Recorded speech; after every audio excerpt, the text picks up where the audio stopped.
அனைவருக்கும் வணக்கம். பத்திரிகை சகோதரர்களும் ஊடக நண்பர்களுக்கும் இந்த மேடையில் அமர்ந்திருக்கும் இளைஞர்களுக்கும், நான் எல்லோரும் பெரியவங்கன்னு சொல்கிறாங்க, எல்லாமே இளைஞர்கள் தான். மனதால் இளைஞராக இருந்து கொண்டு கலைக்குலத்தை காப்பாற்றி கொண்டிருக்க ஜாம்பவங்களுக்கும் புகைப்பட நிபுணர்களுக்கும் என் அருமை பத்திரிகை சகோதரர்கள் முன்னணியில் இருக்கின்ற பத்திரிகை சகோதரர்களுக்கும், பிரகாஷ் பேசும்போது இங்கே பார்க்கணும், செல்போன் பிரியர்களுக்கும், விஜய் கணேஷ்காவின் ரசிக பெருமக்களுக்கும் நன்றிகளிலிருந்து காலை வணக்கத்தை தெரிவித்துக் கொள்கிறேன்.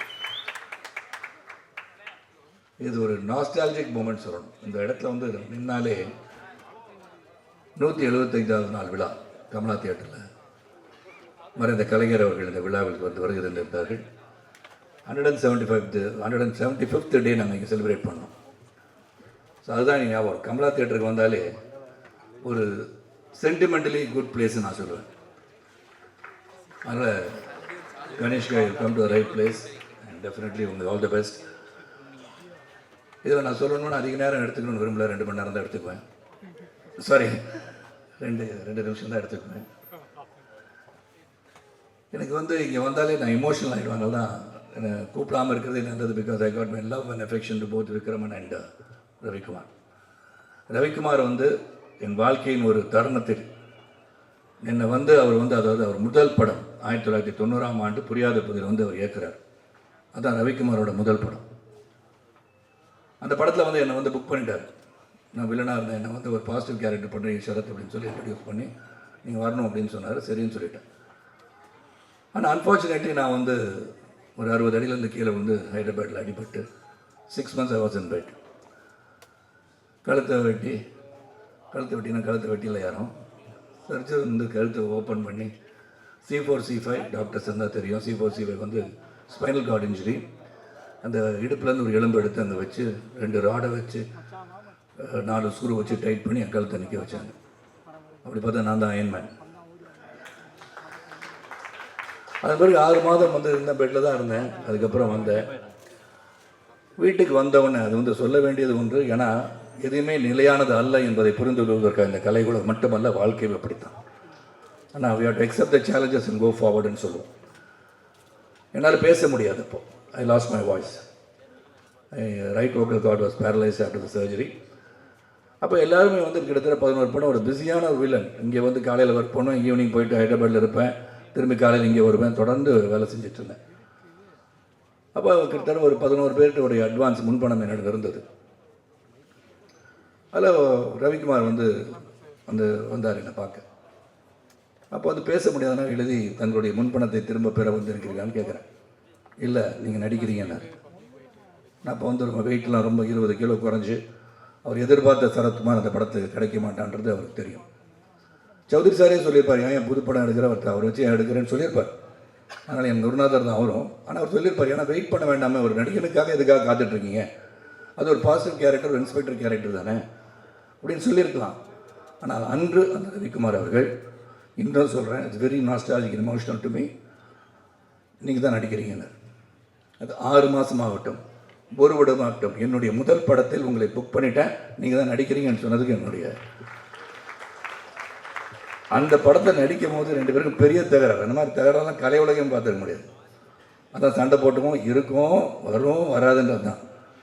நம்ம வந்து இதை சொல்லணும். ஏன்னா இதெல்லாம் சில விஷயங்கள் வந்து எப்படி வந்து இருவர்கள் உறவோடு இன்றும் பயணித்து கொண்டிருக்கிறோம்னு சொன்னால், இந்த கொடுக்கல் வாங்கல், compromising with each other, give and take policies. ஏன்னா 1000 பிரச்சனைகள் வரும். பிரச்சனை வராமல் இருக்க முடியாது. சார் கணவன் மணி பார்த்தீங்கன்னா நாங்கள் 50 வருஷமாக எந்த ஒரு பிரச்சனையும் நிம்மதியாக வாழ்ந்துட்டுருக்கோம்னு சொல்லுவாங்க. அதில் யாரும் ஒருத்தர் போய் சொல்கிறாங்க, அர்த்தம் சண்டையே போட்டதில்லைன்னு சொல்லுவாங்க. அது எப்படி சண்டை போட முடியும்? சண்டை போட்டுட்டு தான் வர முடியும். நான் 11 மணிக்கு வீட்டுக்கு வரேன்னு சொல்லிட்டு வந்தால் நீங்கள் போக முடியாது. அதுக்கு ஒரு பிரச்சனை நடக்கும், பஞ்சாயத்து நடக்கும், முக்கியமாக ஒருத்தர் வரான்னு சொன்னீங்க, வரமாட்டீங்களா நீங்கள் கேட்பாங்க. அதுக்கு எனக்கு பஞ்சாயத்து பண்ணுறதுக்கு ஒருத்தர் இருக்கா, நாட்டாமல் என்னுடைய ரவிக்குமார் தான். ஸோ எனக்கு வந்து இப்படி வந்து அந்த நான் புரியாத பகுதிக்கு வந்து வந்தேன். 6 மணிக்கு கால் ஷீட் போட்டிருந்தார், 6 to 2 நைட்டில். நான் வரும்போது இன்னும் காலதாமதமாக வரல, காலையில் 1 மணிக்கு வந்தேன். அவர் போச்சொல்லியா அப்படின்ட்டார். அதுதான் அவரை போச்சொல்லியா அப்படின்னு நான் சொல்லிட்டேன். 2 பேருக்கும் பெரிய மோதல். அப்போ தான் பார்த்தா கனல் நடுவில் இருந்து, சார் படத்தை முடிச்சிடலாம் சார், நீங்கள் இப்படி போங்க, நீங்கள் அப்படி போங்க, நீங்கள் முடிச்சுட்டு முடிஞ்ச பிறகு நடந்தது தான் சுவாரஸ்யம். அதுதான் அன்பு, பாசம். வாங்க ஏறுங்க, வண்டியில் இருங்க, பேசிட்டே போகலான்ட்டார். That is Ravikumar. Man with golden heart அப்படின்னு சொன்னால், இந்த கலை உலகத்தில் நான் சந்தித்த பல மனிதர்களில் உண்மையான தங்கமான ஒரு மனது என்று சொன்னால் ரவிக்குமார் தான். அதே மாதிரி விக்ரமன் சார், சூரியவம்சம் கூட மிகப்பெரிய ஒரு அளவுக்கு என்னை உயர்த்தியவர் தான். அதுவும் விக்ரமன் சாரும் ரவிக்குமார் வந்து நீங்கள் இந்த படத்தை நடிக்கிறீங்கன்னா எனக்கு கதையை பற்றி எனக்கு கவலையே கிடையாது. ஸோ என்னை போது நீ நடிக்கிறீங்க and Vijay Kanishka is to be introduce in this film அப்படின்னு சொன்னோன்னே ரொம்ப சந்தோஷப்பட்டேன். அதில் எந்த ஒரு மாற்று கருத்தும் கிடையாது. அந்த படம் நல்லா வரும்ன்றதுக்காக நடிக்கிறது மட்டும் இல்லை, இவர்கள் சிறந்த மனிதர்கள், இவங்களுக்கு எண்ணங்கள் சிறக்க வேண்டும், இவர்களுடன் இணைந்து என்றுமே வாழ்நாளில் இருந்து கொண்டு இருக்க வேண்டும் நினைப்பவன் நான். அதனால் அந்த படத்தை உடனே ஒத்துக்கிட்டேன். ஆனால் இங்கே ஒத்துக்கிட்ட பிறகு இந்த சூரிய கதிராக இருக்கணும் சரி, அவர் கூட கார்த்திகா இருக்கணும் சரி, அவன் சாதாரண மனுஷன் கிடையாது. ரெண்டு பேரும் டாஸ்க் மாஸ்டர் சொன்னார், ரவிக்குமார் சார் கரெக்டாக தான் சொன்னாங்க. அதனால் அவர் வந்து ஒரு சீனை வந்து கொஞ்சம் ஏதாச்சும் சொல்லிட்டா, அப்படியா சார், சரி சார் சரி சார் நடிச்சிடலாம் சார், அப்புறம் பார்த்துக்கலாம் சார், அவர் என்ன நினைக்கிறாரோ அதான் எடுப்பார் அவர். அது மாதிரி ரவிக்குமார் சார் அங்கே வந்தது வந்து ப்ரொடியூசராக வந்தார். ப்ரொடியூசராக வந்து 2-3 தடவை வந்தார். நான் அவர்கிட்ட பணம்லாம் கேட்டிருக்கேன்னு வச்சுக்கோங்களேன், நிறைய கொடுத்து வச்சுருவார். ரவிக்குமார் சரி சரி சௌஜி சார் தெரிஞ்சு அடுத்த படத்துக்கு சேர்ந்து படம் வாங்கிக்குவேன் நான் எப்போதுமே. அந்த படத்தை நடிச்சுட்டு இருக்கும் போதே அடுத்த படம், அதுக்கு அடுத்த படம்லாம் வாங்கிடுது. அந்த மாதிரி என்னுடைய பழக்கம் அவரோட. ஸோ அதில் இந்த விக்ரமன் அண்ட் ரவிக்குமார் வந்து சொல்லும் போது அந்த கதையை கேட்டேன். Very interesting script. அதில் வந்து கௌதம் வந்து ஒரு 20 கொலை, சாரி சொல்லக்கூடாது இந்த கதையை, சொல்ல சார் அவர் 20 கொலை 21 கொலை பண்ணுறாரு. ஆக்சுவலாக நம்ம சொல்லிடக்கூடாது, இருந்தாலும் சொல்லிட்டேன். சூர்யா தப்பாக நினச்சி ஓகே. எனக்கு இன்னும் இங்கே வந்தோன்னு தான் தெரிஞ்சது சூர்யாவோடைய நல்ல நண்பர் சூரிய கதிர்னு. ஆனால் ஜிம்மில் ஒன்றா இருந்தாங்கன்னு தெரிஞ்சு. ஆனால் இப்போ ஸ்பைனல் கார்டு இன்ஜுரினால அப்படி இருக்காரு நீங்கள் சொன்னீங்க. ட்ரீட்மெண்ட் போன நாள் இப்படி இருக்காரு. இருந்தாலும் நான் அவரை டாஸ்க் மாஸ்டர் பண்ணி அவரை வந்து நல்லா பாடியாக கொண்டு வந்துடுறேன் 6 மாதத்தில். அதை சொல்லியிருக்கேன் சூர்யாட்ட. ஏன்னா அந்த பாடி வந்து வெயிட் போட போட முட்டியெல்லாம் வலிக்க ஆரம்பிச்சிடும். அதில் தங்கமான மனது உள்ளவர்கள் வெயிட் போட்டனால தங்கமான மனதர்கள்ட்ட ஹெல்த்து நல்லா வச்சுக்கணும். அது மட்டும் தான் நான் சொல்லுவேன். நான் இப்போயும் இந்த 25 வயசில் நான் திடமாக இருக்கேன்னா அது காரணம் வந்து ஒழுங்காக உடற்பயிற்சி செய்து உடலை ஆரோக்கியமாக வைத்திருப்பதால் தான். ஏன்னா இங்கே வந்து மிஷ்கின் பேசும்போது ரொம்ப இறுக்கமாக எல்லாம் இருந்த மாதிரி இருந்தீங்க. ஆனால் இது சந்தோஷமான ஒரு நிகழ்வு, சந்தோஷமான ஒரு விழா, குடும்ப விழானா இதுதான் குடும்ப விழா. ஏன்னா கனிஷ்கா வந்து ஒவ்வொருத்தரையும் அவர் வந்து பேரை சொல்லும் போது இங்கே கைத்தட்டல் வருது இல்லையா, அது இங்கே மட்டும் அந்த 20 பேர் இந்த கைத்தட்டிடாதீங்க. திரையரங்கு போங்க, take your friends along with you. Movie should be seen இந்த தியேட்டர் உறுதிப்படுத்துவதற்கு உங்களால் தான் முடியும், ரசிகர்கள் தான் முடியும். That is more important. அதான் சிவா சார் பேசும்போது அதான் சொல்கிறாங்க, தியேட்டருக்கு போகணும். ஏன்னா அந்த உழைப்புன்றது மிக மிக பெருசு. ஏன்னா இங்கே வந்து கலைஞர்கள் வந்து நடிகர்கள் வந்து சொன்ன படத்தை பணத்தை வாங்கிட்டு போயிடலாம். ஆனால் whether the profit is being made by the producer is very very important. Distributors பணம் பண்ணுறாங்களா, தயாரிப்பாளர் பணம் பண்ணுறாங்களா, இதெல்லாம் பார்க்கணும். That is also your responsibility. அந்த ரெஸ்பான்சிபிலிட்டி நிச்சயமாக இந்த குடும்பத்தில் வந்தவருக்கு நிச்சயமாக இருக்கும். ரெண்டாவது இந்த சௌத்ரி சார் அவர்கள் இங்கே வரலன்னு நான் கேட்டேன், ஜீவா வந்துட்டாங்க. சௌத்ரி சார் வந்து ஒரு பெரிய ஒரு பொக்கிஷம், கலை உலகத்துக்கு மிகப்பெரிய பொக்கிஷம். நான் அவர் கூட வந்து 13 படம் பண்ணியிருக்கேன்.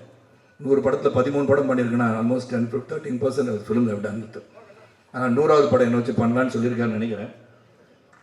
சரி, ரெஜிஸ்டர் பண்ணிடுறது பெட்டர். இது சூரியவம்சம் 2 பண்ணலான்னு பேசிகிட்டு இருந்தோம். அதனால் இன்னும் அது சரியாக வந்து அமையலை.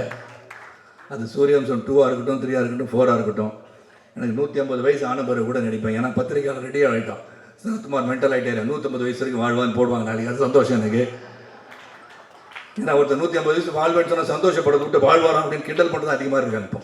So that becomes news. எது நியூஸை கொடுக்கணுமோ அது முதல்ல கொடுத்துடணும். அவங்க சந்தோஷப்படுவாங்க. வெறும் நீதி நாளைக்கு 150 வயசு வாழ்வேன் சரத்குமார் சொன்னார், எப்படி முடியும் அப்படின்னு சொல்கிறாங்க. ரஜினி சார் வந்து பார்க்குற பாபாவே வந்து 4000 வருஷம் வாழ்ந்துருக்காரு.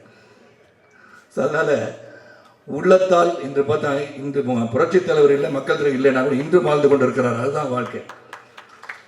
நீ நடந்து சென்ற பாதையை அடுத்தவர் வந்து பின்னாடி பயணிக்கிறாங்கன்னு பார்க்கணும்.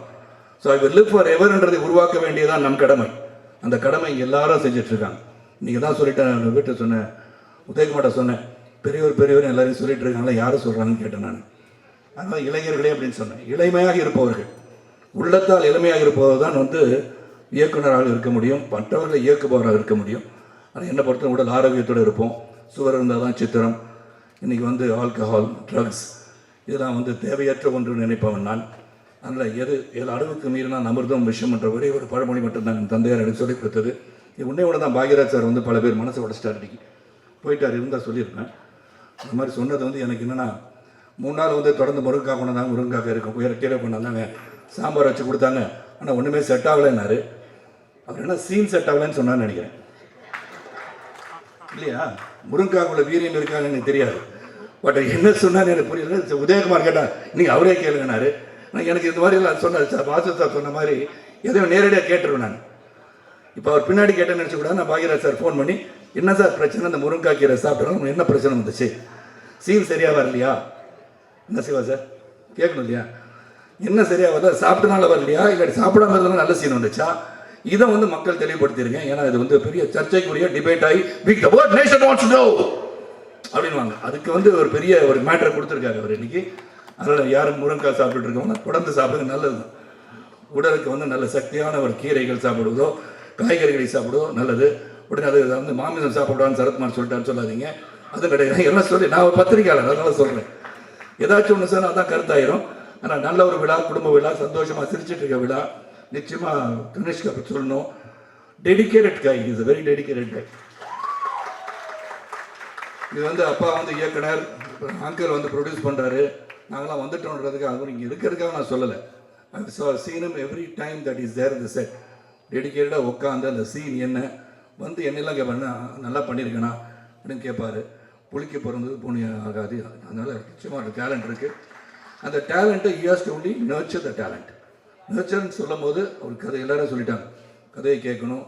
நீங்கள் வந்து மற்றவர்கள், உங்களை பின்னாடி இருந்து இயக்குபவர்கள், தயாரிப்பவர்கள், டிஸ்ட்ரிபியூட்டர்ஸ், இவங்க நல்லா இருக்கும்னு நினச்சிட்டு நீங்கள் கதையை செலக்ட் பண்ணி அதுக்கு தகுந்த மாதிரி நடிக்கணும். ப்ளஸ் அவங்க நல்லா இருந்தால் தான் நம்ம நல்லா இருக்க முடியும். என்னை பொறுத்த வரைக்கும் ப்ரொடியூசர்ஸ், டிஸ்ட்ரிபியூட்டர்ஸ், தியேட்டர் உரிமையாளர்கள்லாம் சிறப்பாக இருந்தால் தான் நம்ம பண்ண முடியும். அதனால் நம்ம சம்பளத்தை வந்து முதல் படத்தை நடித்தோன்னே 50,000 ரூபாய்க்கு 1 லட்சம் ரூபாய்க்கு நடிச்சுட்டு ஒரு படம் ஹிட் ஆகிடுச்சுன்னா நான் வந்து 2 கோடி சம்பளம் கேட்குறது இட்ஸ் நாட் ரைட். கொடுக்குறவங்களும் அது கொடுக்காமல் இருக்கிறது நல்லதுன்னு நான் அந்த இதில் சொல்லுவேன். பிகாஸ் தட் இஸ் நாட், அது வந்து அதுதான் அளவுகோல் கிடையாது. தட் இஸ் நாட் தி என்ன சொல்ற, அதுதான் வந்து இலக்குன்னு சொல்ல முடியாது. அந்த படம் எதுக்காக ஓடிச்சுன்னு பார்க்கணும். சரத்குமார் வந்து நாட்டாமை ஹிட் ஆயிடுச்சு, சமுதிரம் ஹிட் ஆச்சு, சூரியன் ஹிட் ஆச்சுன்னா சரத்குமாருக்காக மட்டுமே ஹிட் ஆச்சுனோ, இட் இஸ் பிஹைண்ட் இருக்க இயக்குனர், அவர் கதை, அப்புறம் அது வந்து the way it was narrated, cameraman, everybody's team work அது. அதனால் நம்ம வந்து பேலன்ஸாக எல்லாரும் இந்த கலை உலகம் சிறப்பாக பயணிக்க வேண்டும் என்று சொன்னால் நாம் வந்து திங்கிங்கில் எதை எப்படி பண்ணணும், ஒரு குழு அமைச்சு எவ்ரிபடி ஷுட் மேக் மணி. அதுதானே பிரதான். Economically growth.